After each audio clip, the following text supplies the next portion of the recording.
Okay, scan the audience, please. Sissy, as usual. Tanya.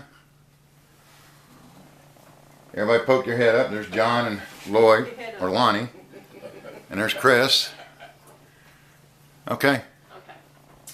I don't know if any of you recognize this person here. Her name is Brittany Maynard, and she was in the top news. You may recognize her. She was diagnosed with terminal brain cancer. Now, fighting for her life was not her news event, actually, because she was dying of brain cancer. It was fighting to die. So I don't know if you ever heard that story. Her words were, "There is no treatment that would save my life, and the recommended treatments would have destroyed the time I had left." Those are her words, and she was at 29 years of age when she was diagnosed with brain cancer. They had treated her, and it came back in April of this year. And they said there was not much they could do for her. So she chose to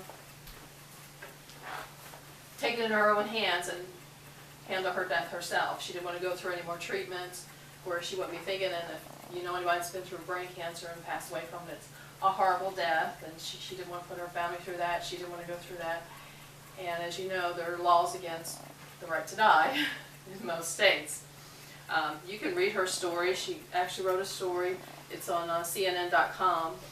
It's up until the day she actually passed. She did a bucket list of going to the Grand Canyon, with her mom and dad and her husband, just different things that she hadn't done before she started, feeling ill.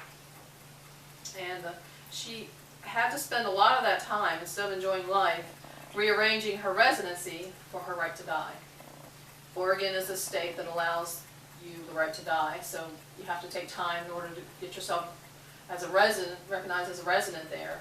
In order for her to be able to do this, they give you a prescription that you'll take at the time that you're ready on your own. You don't need any doctors. You can be in the comfort of your own home, and that's just what she wanted, but they had to move to Oregon to do that, and it took time and money and stress, I'm sure. There's only 3 states in the U.S., Oregon, Washington, Vermont, that are right-to-die states. There are a lot of states that have open bills where they're trying to get it passed for people to have the right to die. Texas is not one of them, though. So unfortunately, they're not even approaching that on any of their bills. There's a lot of more information on deathwithdignity.org, because it's become a well-known current event that people discuss, because it's becoming more and more serious, where people want to take their life and their health in their own hands rather than suffer all the way till the end.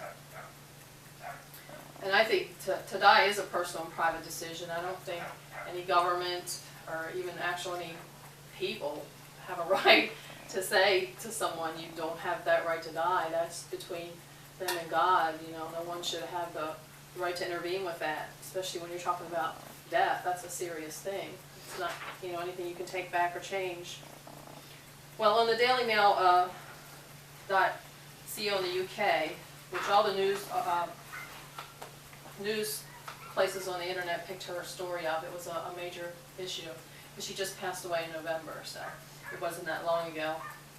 She said, "Today is the day I've chosen to pass away with dignity in the face of my terminal illness, this terrible brain cancer that has taken so much from me, but would have taken so much more." So she chose, it was November 1st, she chose to end her life.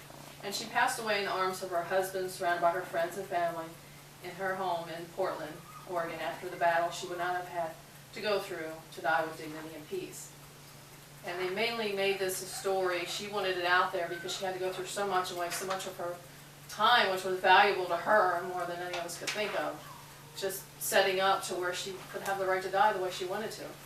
And it's pretty sad, and I think people need to contact their state representatives, because if you're ever in this situation, it's too late. If it's not ready for you, not a lot of people can change their residency just to accommodate the laws for the right to die. So she's not really the only one that has this issue, but she wanted to stand out there and get it known. So everybody saw her short period from April to November of her life and choices that she had to make. So this is an important issue, and I hope that some of you were aware of it before I told you this today, but if not, then it made you aware of it. Is there any questions? No, but she said that she also had the music music she loved playing at the time that she died. Yeah. Yeah, she had the whole set up everything to make her comfortable and her family comfortable, so that And I wasn't think she stressful. picked a date and then changed it to later for some reason, but I never She heard picked the the date reason. of the first, and then she was going to change it. But she did. She didn't, because she started feeling that it came on, that she was feeling the symptoms and it was coming, and she didn't want to wait till she wasn't in her right mind and her right thoughts and everything, you know. Any other questions? Is anybody making movements towards getting laws passed, not just in states, but nationally through Congress? Her parents are stepping up now, and her husband, since this was so well known, she's like the poster child for it, that they're trying to get more active and people become more aware of this issue. Not a question, but a comment. I think anybody that's diagnosed terminally with any kind of disease ought to have that right. Yeah, I agree. I do It's a too. personal decision, and I no do one too. should have the right to step in. Where did the concept that you don't have the right to decide if you want to die come from? Do you know? Well, to die peacefully, you need some type of medication. So the doctors are not allowed, because that's just like that Dr. Kevorkian or whatever. Then you're considered, Killing. yeah, you're considered what, an accessory to murder or something, Yeah. because yeah, he was giving the drugs. So could you take a weapon of some sort or hanging and? Well, that's just as horrible as dying cancer, I'm sure.